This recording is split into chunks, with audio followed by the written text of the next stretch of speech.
अस्सलाम वालेकुम। Welcome to uncover the facts. दोस्तों, रोजमर्रा की जिंदगी में इस्तेमाल होने वाली आम सी चीजें जिन्हें हम नोट भी नहीं करते, कभी गौर भी कर लें तो नजरअंदाज कर देते हैं। आज की वीडियो में हम आपको चंद ऐसी चीजों के बारे में बताएंगे जिनके बारे में सोचकर आप हैरान रह जाएंगे। क्या आपने कभी सोचा है कि कैलकुलेटर में ये हिस्सा किस लिए होता है? क्या आप ये जानते हैं स्टूल के दरमियान में सुराख किस लिए रखा जाता है? ये सब जानने के लिए वीडियो को एंड तक लाजमी देखिए।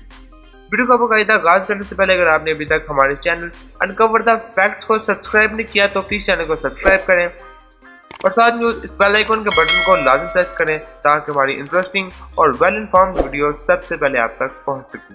दोस्तों, कैलकुलेटर की स्क्रीन के ऊपर एक छोटी स्क्रीन होती है जो हमेशा बंद रहती है। दरअसल ये स्क्रीन कैलकुलेटर का सोलर पैनल होती है और सूरज की छुआएं जज़ब करती है, जिसकी वजह से अगर कैलकुलेटर के सेल खत्म भी हो जाएं तो वो सोलर एनर्जी से चलता है।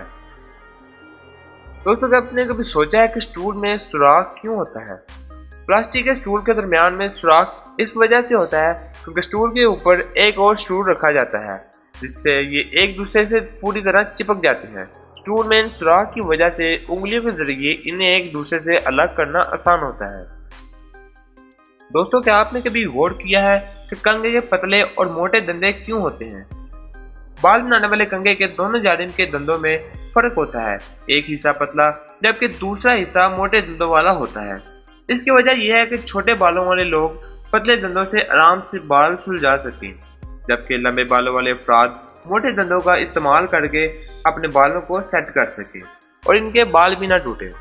वीडियो अच्छी लगी है तो प्लीज वीडियो को लाइक करें, अपने दोस्तों के साथ लाजमी शेयर कीजिए। इसके साथ ही अपने दोस्त को दीजिए इजाजत। अल्लाह हाफिज।